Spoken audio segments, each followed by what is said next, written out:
কালকে উল্টো রথ, মানে আগামীকাল উল্টো রথ। তো এখন ভগবানের জন্য গজা তৈরি করব, তার জন্য এখানে ময়দাটা মেখে রেখেছি। এই দেখো,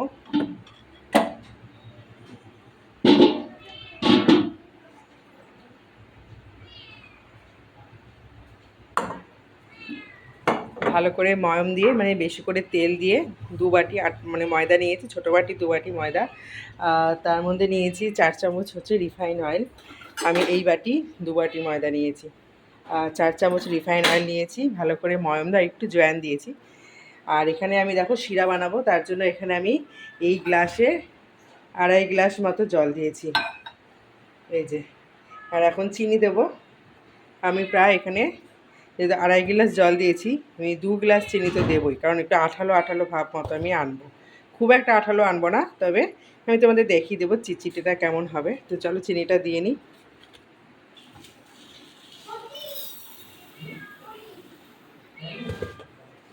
এই যে 1 গ্লাস দিয়েছি। আর দেখো কতটা চিনি বাইরে পড়লো, যেহেতু এক হাতে করছি। আর এখানে হাত দেয় না, এই যে দিয়ে দিলাম। গ্লাসটা ধুয়ে দিই, এর মধ্যে চিনি লেগে আছে। এবার আমি ভালো মতোটা নেড়ে নিচ্ছি। তো গজা আমি আগেও বানিয়েছিলাম, তো এখনও আমি বানাচ্ছি, যেহেতু কালকে হচ্ছে উল্টো রথ, বুঝতেই পারছ। ইচ্ছা আছে সকালবেলা ভগবানকে একদম সকালে গজাই দেব, এটা ইচ্ছা আছে, দেখা যাক। তো আমাদের ইচ্ছার ওপর তো হবে না, তার ইচ্ছার ওপর সবটা নির্ভর করছে। এবার চলো গজাটা তৈরি করতে হবে।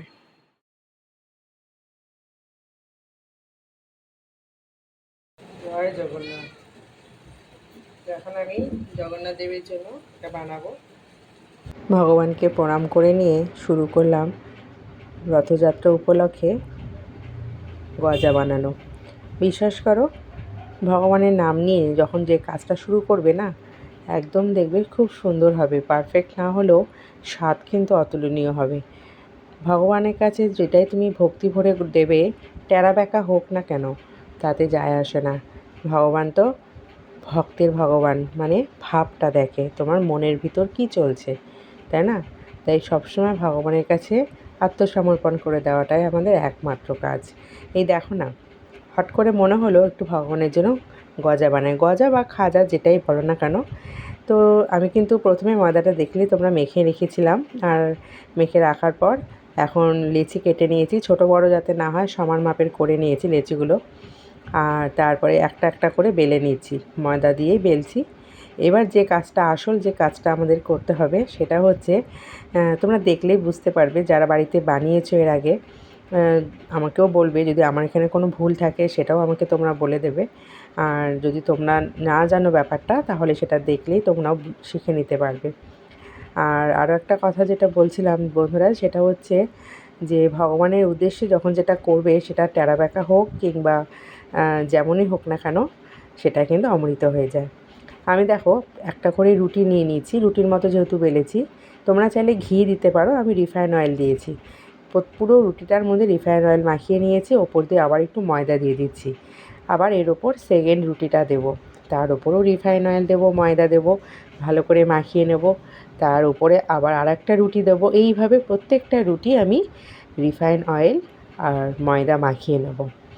এইভাবে যে কটা আমার লেচি ছিল, 5টা না 6টা মতো, সব কটা কিন্তু আমি একই রকমভাবে রুটিগুলো ওপরে দিয়ে নিয়েছি।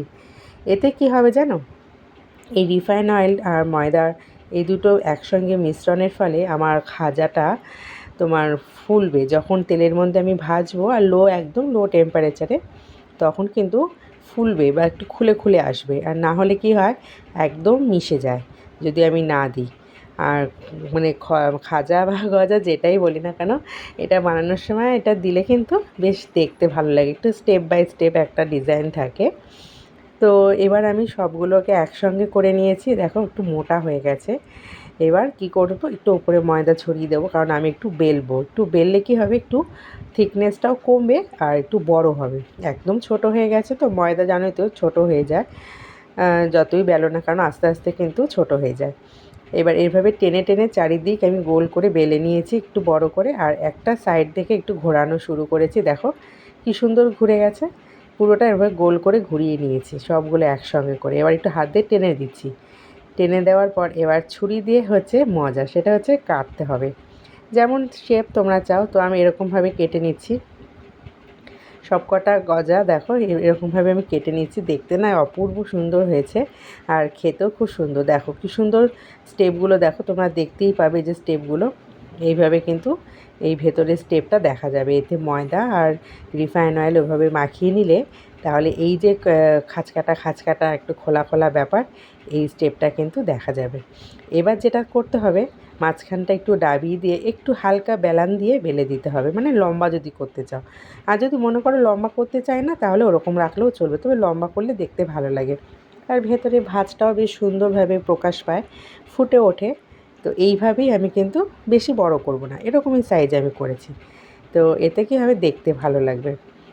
খুব সোজা, কত সহজে করলাম। আর এদিকে যে চিনির রসটা বানিয়েছিলাম, একটু লেবু চিপে দিলাম। চিনির রসটার মধ্যে একটু লেবু দিয়ে দেবে, লেবু রস খেতে খুব ভালো লাগে। আর রিফাইন অয়েলটা তো কড়াইতে একটু বেশি পরিমাণে দিতে হবে, বুঝতেই পারছো। তো যাই হোক, এইভাবে ভগবানের জন্য আমি সেবার জন্য তৈরি করে নিচ্ছি। আবার হালকা একদম লো আছে আমি এটা ভাজবো।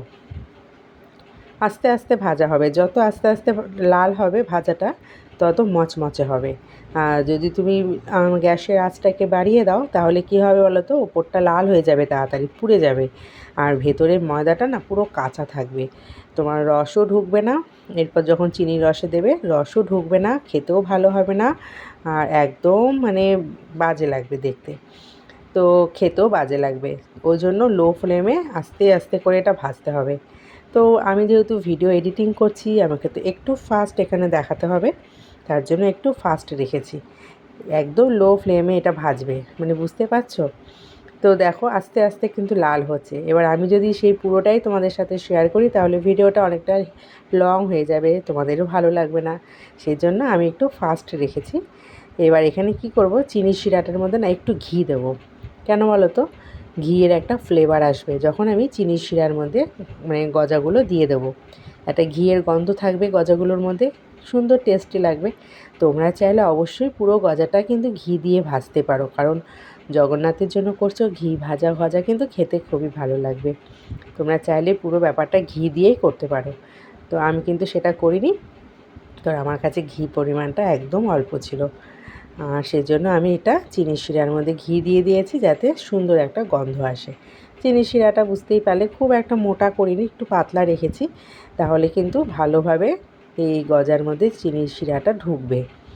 এদিকে আমার লো আছে আমি ভেজেছি, একদম মচমচে হয়েছে, দেখেই বোঝা যাচ্ছে। এরকম মচমচে করে ভাজতে হবে, মানে ভেতরের দিকটাও বাইরের দিকটাও, দুটো দিক সেমভাবে কিন্তু ভাজতে হবে, কাঁচা যেন না থাকে, তাহলে কিন্তু ভালো হবে না। আর গরম তেল থেকে তুলেই আমি দেখো শিরার মধ্যে দিয়ে দিচ্ছি। এতে কি হবে, সারা রাত আমি যখন চাপা দিয়ে রেখে দেবো না, খুব সুন্দরভাবে শিরাটা ঢুকে যাবে। ভিডিওটা কেমন লাগলো কমেন্ট করে জানাবে, ভালো লাগলে সাবস্ক্রাইব করো, লাইক করো, কমেন্টে লিখো জয় জগন্নাথ। দেখা হবে আবার অন্য ভিডিওতে।